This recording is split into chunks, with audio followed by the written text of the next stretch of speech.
Hello dear students, आज की class में इंजीनियरिंग केमिस्ट्री का मॉड्यूल 3 का एक टॉपिक हम आज पढ़ेंगे जिसका नाम है हाइड्रोडायनेमिक लुब्रिकेशन। सबसे पहले इसके लिए हमको ये पता होना चाहिए कि लुब्रिकेंट्स क्या होते हैं। लुब्रिकेंट्स वो सब्सटेंसेस होते हैं जिनको अप्लाई करने से किसी भी मशीन के फ्रिक्शन को कम किया जा सकता है। लुब्रिकेंट्स आर दो substances which are introduced between two moving or sliding surfaces to reduce friction।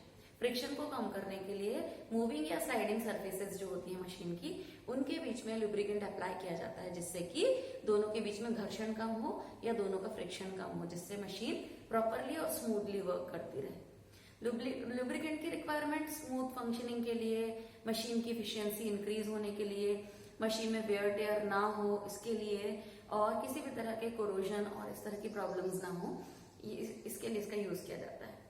Lubricant को अप्लाई करने से मशीन जो रहती है वो कूल भी रहती है।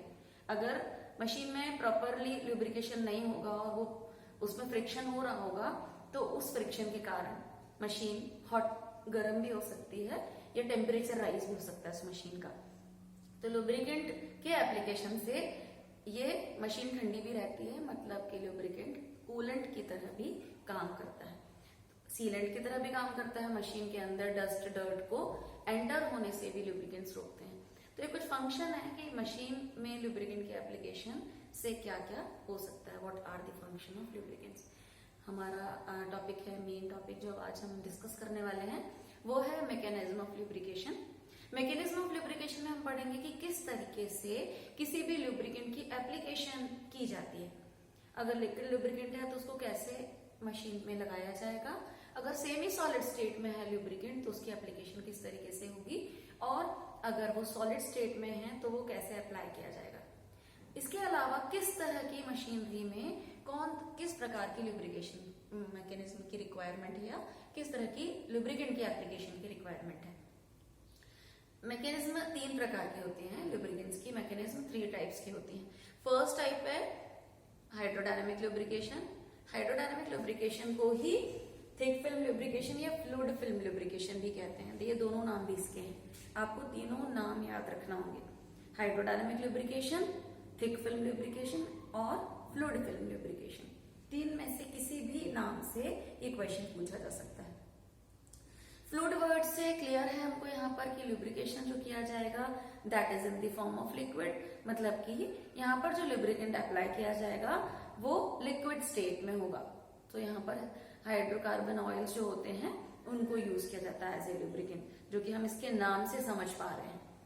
अब मैकेनिज्म में यहाँ पर क्या किया जाता है कि कोई भी मशीन जिसको लो लोड और हाई स्पीड पर काम करना हो, speed can be variable, speed high भी हो सकती है और लो भी हो सकती है। तो ऐसा कोई भी मशीन जिसमें वो लो लोड पर काम करे और उसकी स्पीड लो और हाई हो, उन कंडीशंस में हम हाइड्रोडायनेमिक लुब्रिकेशन का यूज करते हैं। हाइड्रोडायनेमिक लुब्रिकेशन जो होती है इसमें मशीन के दोनों सरफेसेस, जो भी मशीन है उसके सरफेसेस के बीच में एक थिक लुब्रिकेंट की फिल्म अप्लाई की जाती है। ये थिक फिल्म कितनी हो सकती है? अप्रोक्सीमेटली 1000 एंगस्ट्रॉम थिक फिल्म की एप्लीकेशन की जाती है, मतलब मशीन की सरफेसेस के बीच के गैप को लिक्विड लुब्रिकेंट से फिल कर दिया जाता है। यहाँ पर ये देखिए डायग्राम है, इसमें ये मशीन के 2 सरफेसेस हैं। इन दोनों सरफेसेस के ऊपर हमने लिखा हुआ है कि लो लोड और हाई स्पीड, हाई और लो स्पीड वेरिएबल हो सकती है। लो लोड की कंडीशन हो, हाई और लो स्पीड की कंडीशन हो, वहां पर इस मैकेनिज्म की एप्लीकेशन होती है। 2 सरफेसेस के बीच का जो गैप है ये 1000 angstrom thick layer of lubricant से फिल किया जाता है, इसलिए इसका नाम थिक फिल्म भी है, क्योंकि यहाँ पर लुब्रिकेंट जो अप्लाई किया जा रहा है उसकी एक थिक लेयर अप्लाई की जाती है। ठीक है, अब जो लुब्रिकेंट की लेयर अप्लाई की जाती है वो लुब्रिकेंट जो होता है वो लिक्विड लुब्रिकेंट हो सकता है।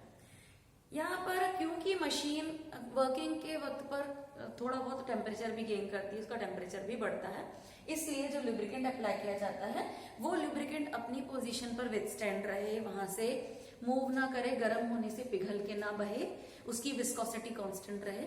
इसके लिए जो लुब्रिकेंट यूज किया जाता है उन हाइड्रोकार्बन ऑयल्स में प्रॉपर एडिटिव्स ऐड किए जाते हैं, लाइक एंटीऑक्सीडेंट्स ऐड किए जाते हैं। ये एंटीऑक्सीडेंट्स जो है उसकी थिकनेस को बना के रखते हैं और हीट के इफेक्ट्स को मिनिमाइज करते हैं, मतलब कि लुब्रिकेंट पर टेम्परेचर का इफेक्ट नहीं होता और लुब्रिकेंट जो है वो अपनी थिकनेस या विस्कोसिटी को मेंटेन रख पाता है। तो हाइड्रोकार्बन ऑयल्स विद एंटीऑक्सीडेंट्स या लिक्विड लुब्रिकेंट्स का यूज इसमें किया जाता है। अब हम इसमें बात करते हैं कि किस तरह की मशीनरी में इसको यूज किया जाता है। तो इसमें यूज की जाने वाली मशीनें होती हैं, क्योंकि हम बोल रहे हैं कि ऐसी मशीनें जो लाइट वेट पर काम करें, लाइट वेट यानी लो लोड और हाई और लो स्पीड पे काम करें। तो इसमें स्विंग मशीन, सिलाई की मशीन काफी लो लोड होता है, कोई खास वजनदारी वाला काम नहीं होता स्विंग मशीन, सिलाई की मशीन का। इसके अलावा जो डेलिकेट साइंटिफिक इंस्ट्रूमेंट्स होते हैं जो कि लेबोरेटरीज में पाए जाते हैं, उनमें भी ये लुब्रिकेशन की जाती है। स्टॉप वॉचेस हैं और जो क्लॉक्स हैं जो हमारे घरों में यूज किए जाते हैं, उनमें भी ये लुब्रिकेंट मैकेनिज्म यूज की जाती है। अब हम बात करते हैं कोफिशिएंट ऑफ फ्रिक्शन की। कोफिशिएंट ऑफ फ्रिक्शन को म्यू से रिप्रेजेंट किया जाता है। Coefficient of friction in case of unlubricated surface, ऐसी कोई भी मशीन जिसमें लुब्रिकेशन नहीं किया गया है वो अनल्यूब्रिकेटेड सरफेस कहलाएगी मशीन की। अनल्यूब्रिकेटेड सरफेस पर ये मैकेनिज्म अगर जब नहीं हुई है तो उस केस में कोफिशिएंट ऑफ फ्रिक्शन की वैल्यू 0.5 से 1.5 होती है। इट इज समवॉट हायर, थोड़ी ज्यादा है ये। जब हाइड्रोडायनेमिक लुब्रिकेशन कर लिया जाता है, इस लुब्रिकेशन के बाद कोफिशिएंट ऑफ फ्रिक्शन की वैल्यू डिक्रीज होके 0.001 से 0.03 हो जाती है। मतलब कि हाइड्रोडायनेमिक लुब्रिकेशन से कोफिशिएंट ऑफ फ्रिक्शन डिक्रीज हो जाता है और मशीन के बीच का फ्रिक्शन कम हो जाता है। तो आज के टॉपिक में हमने हाइड्रोडायनेमिक लुब्रिकेशन के बारे में पढ़ा। इस लुब्रिकेशन में हमने देखा कि अनल्यूब्रिकेटेड सरफेसेस के लिए कोफिशिएंट ऑफ फ्रिक्शन क्या होगा, after this type of lubrication coefficient of friction क्या होगा, किस तरह की मशीनरी में लुब्रिकेशन किया जाता है और इसके लिए जो डायग्राम बनाना है वो डायग्राम कैसा होगा। डायग्राम बनाने के बाद उस पर आपको कंडीशंस भी लिखनी है कि मशीन को लो लोड या लाइट वेट की कंडीशंस में काम करना होता है, हाई और लो स्पीड पर काम कर सकती है मशीन। किस तरह के लुब्रिकेंट यूज किए जाते हैं, तो ऐसे लुब्रिकेंट जो हाइड्रोकार्बन ऑयल और एंटीऑक्सीडेंट्स का मिक्सचर हो जिससे कि टेम्परेचर का इफेक्ट उन पर ना हो, ऐसे लुब्रिकेंट का यूज किया जाता है। तो हमने आज ये मैकेनिज्म पढ़ी है। अगली क्लास में हम नेक्स्ट टाइप की मैकेनिज्म जिसका नाम है थिन फिल्म लुब्रिकेशन मैकेनिज्म वो पढ़ेंगे। Thank you.